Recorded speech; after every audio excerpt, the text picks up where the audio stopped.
sommes aujourd'hui à Montpellier et je vous propose une rencontre avec le philosophe inclassable Jean-Claude Michéa. Jean-Claude Michéa a un parcours tout à fait singulier.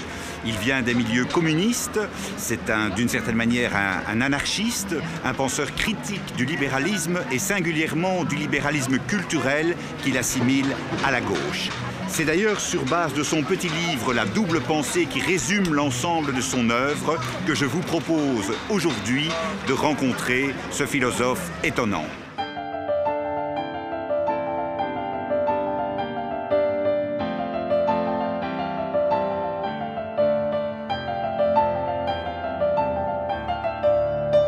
Jean-Claude Michéa, grand merci de nous accueillir chez vous, ici à Montpellier. Vous êtes un philosophe que je suis depuis longtemps et que je vous trouve particulièrement intéressant et un peu à contre-courant, je dirais, de la philosophie officielle. D'où venez-vous? D'où vous vient cette manière un peu alternative, un peu inclassable de penser? Dans un beau petit livre, La double pensée, vous racontez un peu votre parcours existentiel. Comment est-ce que vous êtes venu à l'engagement dans la philosophie?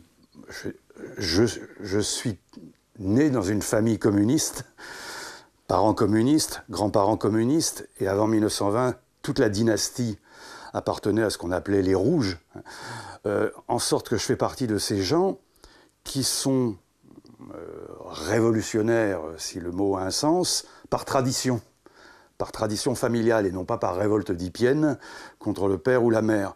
Alors ça peut expliquer la sensibilité que j'ai à certaines formes de l'esprit conservateur, tout en restant par ailleurs un radical. Et quand on est né dans une famille communiste, parce que le communisme des années 50 et des années 60, c'est pas simplement le stalinisme des dirigeants, c'est une contre-société populaire absolument extraordinaire. Ma vision de l'homme, elle vient en grande partie des trésors de générosité que j'ai vus autour de moi parmi les ouvriers communistes avec lesquels je vivais.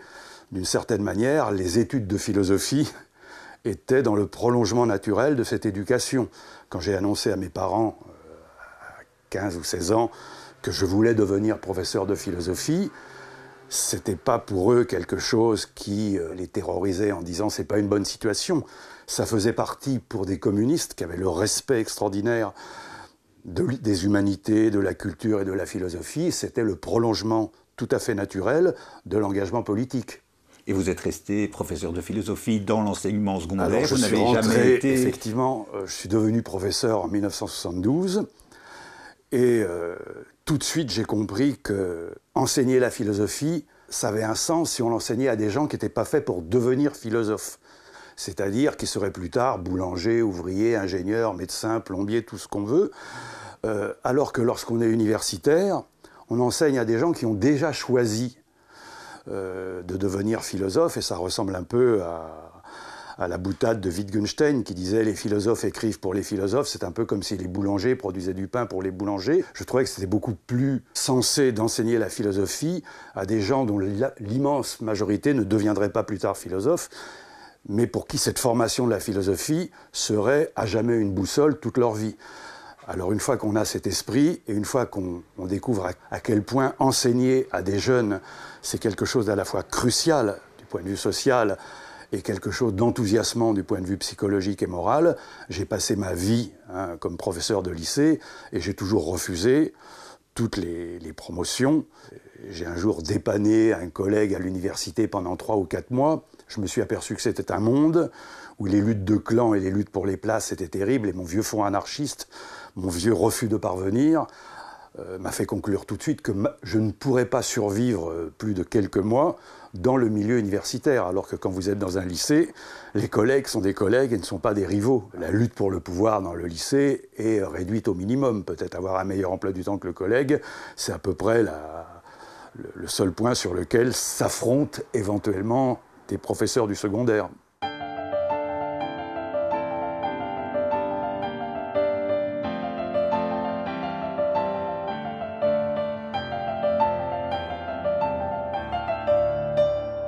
Un des éléments récurrents dans vos différents livres, c'est l'analyse très aiguë que vous portez aujourd'hui sur le libéralisme et sur l'état du capitalisme. Et vous parlez bien de ce double libéralisme, à la fois le libéralisme culturel et qui correspondrait à la gauche d'aujourd'hui et le libéralisme économique. Est-ce que vous pouvez nous expliquer de manière pédagogique, je dirais, cette double entrée dans le libéralisme moderne ?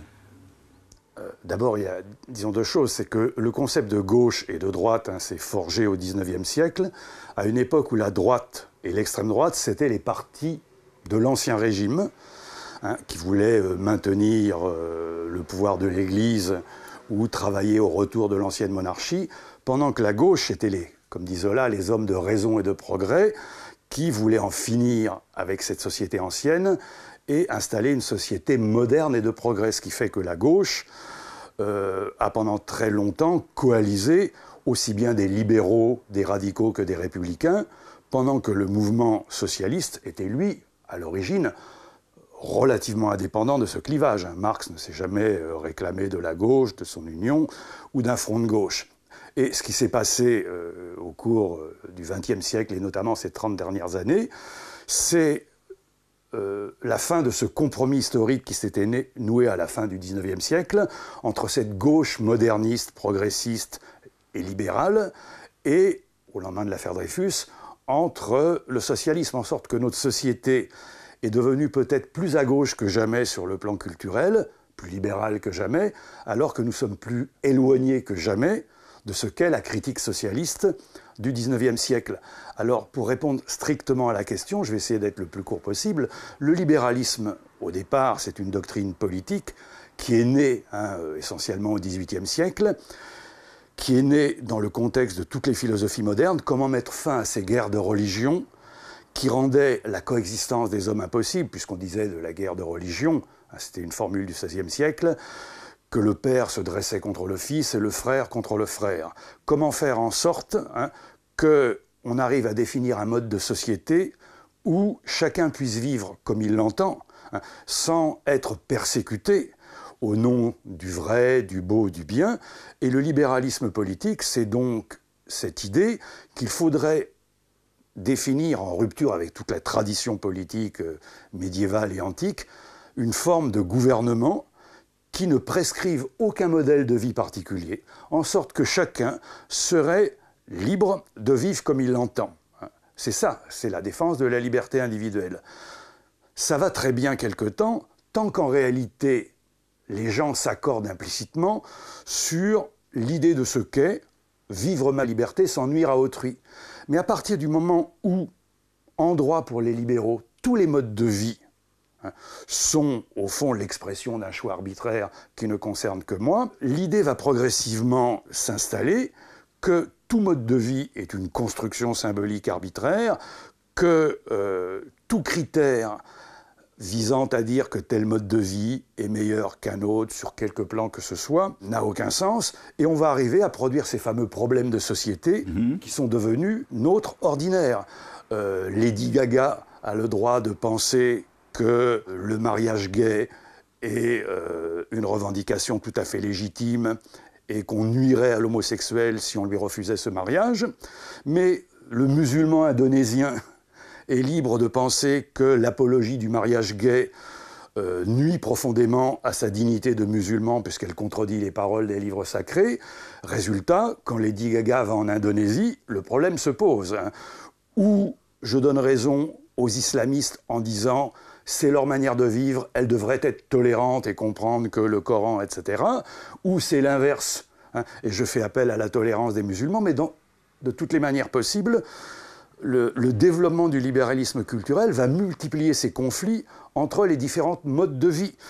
Je mène une campagne contre l'obésité et pour une alimentation saine, les associations d'obèses vont protester, et à un moment ça devient ingérable, en sorte que le libéralisme, quand il se développe au-delà d'un certain seuil, finit par produire une société atomisée, où, comme disait Engels, chacun se replie sur son mode de vie particulier, et où les gens n'ont plus de valeurs communes et partagées qui leur permettraient de ne pas se nuire les uns les autres. On retourne à la guerre de tous contre tous, et d'une certaine manière, la guerre juridique moderne des associations qui portent plainte contre d'autres associations en est l'exemple quotidien.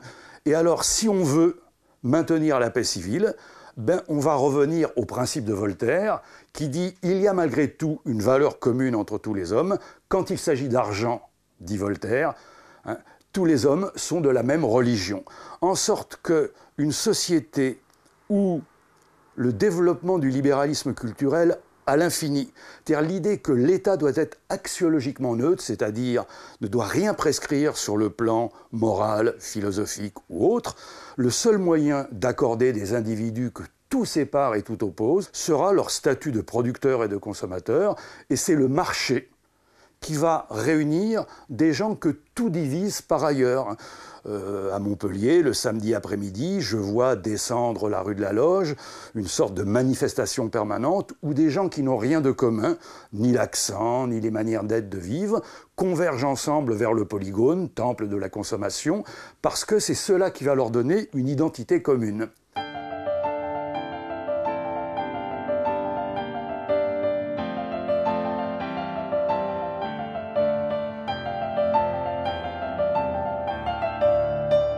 Quelle serait l'alternative à l'argent, valeur commune du libéralisme aujourd'hui? L'alternative, c'est donc, il est clair, ça il faut l'accorder aux libéraux, que toute volonté d'installer un pouvoir qui régnerait au nom de Dieu, au nom d'une idéologie officielle, au nom d'une conception obligatoire du bien, produit le totalitarisme. Orwell serait le premier à reconnaître qu'entre le totalitaire et le libéral, il faudra toujours choisir le libéral, d'où sa position pendant la Seconde Guerre mondiale. Mais ce n'est pas parce qu'on rejette le totalitarisme que ça veut dire qu'il est possible de construire une société dans laquelle aucune valeur morale ou esthétique ou philosophique ne serait partagée. Et l'intérêt de la common decency, c'est ce concept dont je trouve les origines dans l'anthropologie de Marcel Mauss, quand il démontre qu'aussi loin qu'on remonte dans l'humanité, le lien social ne se fonde pas sur le donnant-donnant, mais il se fonde sur ces habitudes de donner, recevoir et rendre, qui ont toujours fondé la vie à l'intérieur de la famille, entre voisins, entre collègues de travail, et il y a des valeurs de générosité, de reconnaissance, de convivialité, qui ne peuvent pas être privatisés intégralement. Ce qui est, encore une fois, le défaut du libéralisme, c'est cette volonté de privatiser les valeurs morales et la philosophie comme on privatise l'eau, l'électricité, l'école. C'est cette même logique qui fonctionne et qui est à l'œuvre dans le libéralisme, encore sorte que chacun est libre d'avoir son esthétique et sa morale, mais aucun pouvoir politique ne peut intervenir, par exemple, au nom d'une conception esthétique, c'est-à-dire de dire que cette zone industrielle défigure le paysage. Je suis libre pour un libéral de le penser à titre privé, mais je n'ai pas le droit de faire de mon esthétique particulière la norme d'une action politique possible, en sorte que tous les problèmes se résoudront par le développement de l'économie et de la croissance, supposé remplacer l'ancienne religion, l'absence de la morale et l'absence de la philosophie.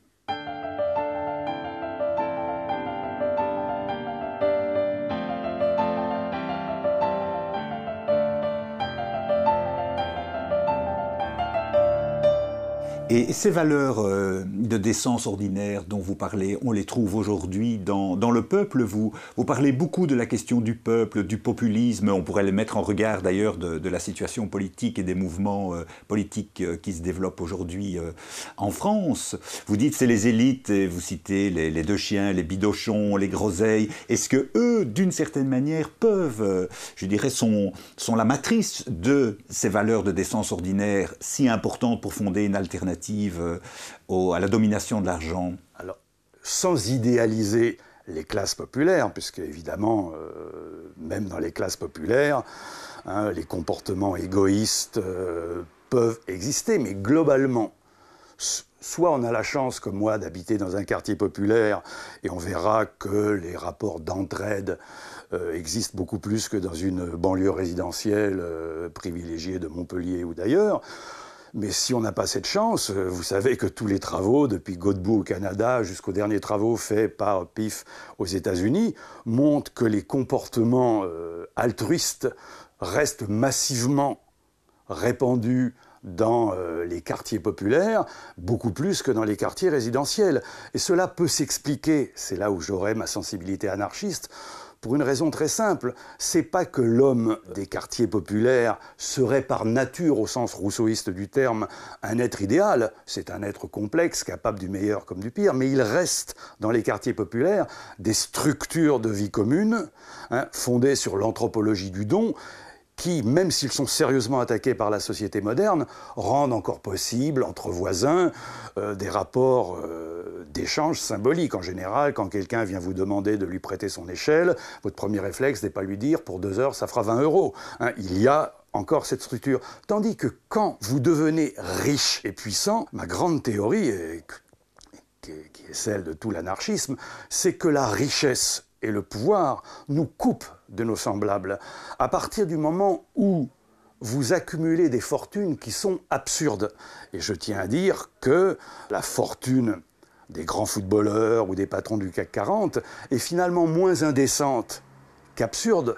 Parce que quand un footballeur se met en grève pour passer de 200 000 € par mois à 300 000, moi je dis, mais qu'est-ce que ça change dans la vie quotidienne d'avoir 300 000 € ou 200 000 € par mois, puisqu'on ne peut pas les dépenser de toute façon.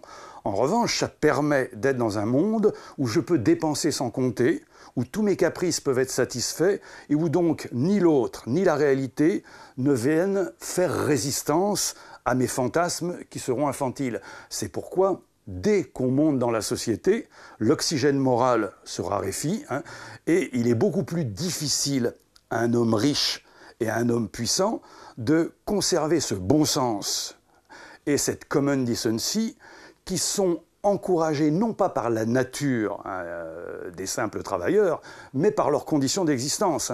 Comme vous vivez avec 1 200 € par mois, la réalité est là pour vous mettre du plomb dans la tête. Vous ne pouvez pas vivre comme un narcisse qui vit comme un éternel adolescent selon ses grands caprices. Et c'est pourquoi, dans un quartier populaire, même si vous rencontrez des gens qui sont déjà animés par la volonté de parvenir ou autre, il ne s'agit pas encore une fois de les idéaliser, dans l'ensemble, on rencontre beaucoup plus de bon sens et de décence commune que dans une réunion des patrons du CAC 40. C'est Claudio Magris qui disait en Italie, c'est une chose simple à reconnaître, mais on entend beaucoup moins d'âneries dans un autobus qu'à la télévision.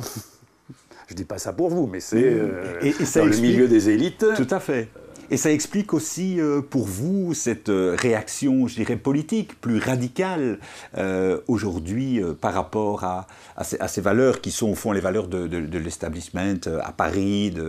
C'est-à-dire que plus la logique libérale se développe, et plus, comme le disait il n'y a pas très longtemps un des dirigeants européens, qu'il va falloir choisir entre le marché ou le peuple, il est clair que le développement du libéralisme rend de moins en moins acceptable pour les élites l'intervention du peuple. On l'a bien vu lors du référendum de 2005, qui aurait choqué même les politiciens les plus conservateurs d'il y a 40 ou 50 ans, où l'on passe allègrement sur le vote de la majorité. C'était le sens d'ailleurs des travaux au début des années 70 de la trilatérale, quand elle disait que nous en sommes arrivés à un stade de l'économie de marché où ce qu'il faudrait pour qu'elle fonctionne, c'est l'apathie des individus qui devraient alors se transformer en consommateurs, c'est-à-dire qu'ils devraient être au fond souverains en tant que consommateurs, souveraineté qui est d'ailleurs largement un mythe à l'ère de la publicité, et pour le reste, laisser les experts décider,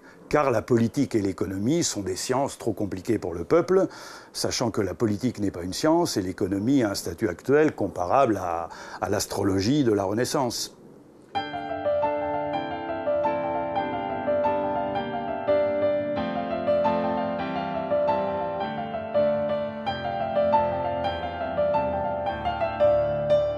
Vous écrivez dans La double pensée, en parlant de la gauche et de l'extrême gauche, ces dernières sont devenues globalement incapables de comprendre que le système capitaliste mondial s'effondrerait en quelques semaines si les individus cessaient brutalement d'intérioriser en masse et à chaque instant un imaginaire de la croissance illimitée et une culture de la consommation vécue comme le fondement privilégié de l'image de soi. C'est une critique, je dirais, anthropologique profonde du mythe de la croissance, le refus du « c'était mieux avant », ce qui est le thème de votre complexe d'Orphée. Vous cernez le point central de tous les problèmes de la gauche moderne. Dans sa première phase, le capitalisme n'est pas encore une société de consommation, ce qui fait que l'on doit payer l'ouvrier de l'époque de Marx de la manière minimale, parce qu'on ne voit pas en lui un consommateur. Tout changera au XXe siècle. Vous connaissez la formule de Ford « Je paye bien mes ouvriers pour qu'ils puissent acheter la voiture qu'ils ont produite ». Formule d'ailleurs qui est ambiguë, parce que si on les payait exactement pour le travail qu'ils ont produit, le patron ne ferait aucun bénéfice. Et le seul moyen de résoudre cette contradiction, c'est le crédit, ce qui fait que l'endettement va devenir le moteur du capitalisme. Mais ce que la gauche ne comprend pas, c'est qu'à partir du moment où on rentre, en gros, à partir des années 20, dans une société de la consommation et de la croissance perpétuelle, le capitalisme n'est plus simplement un système économique, il devient un fait social total et il ne pourrait pas fonctionner si les gens n'intériorisent pas une culture de la consommation et si en face, il n'y a pas un mode de croissance correspondant. D'où, effectivement, l'ambiguïté de la croissance.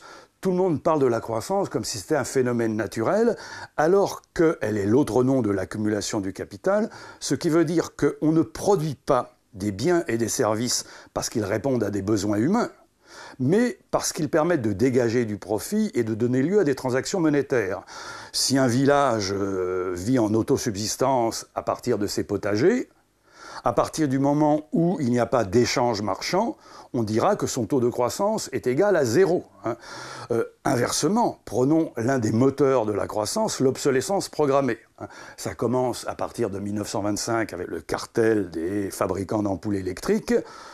Si l'on veut que les gens consomment, il faut que les objets qu'ils achètent tombent en panne régulièrement.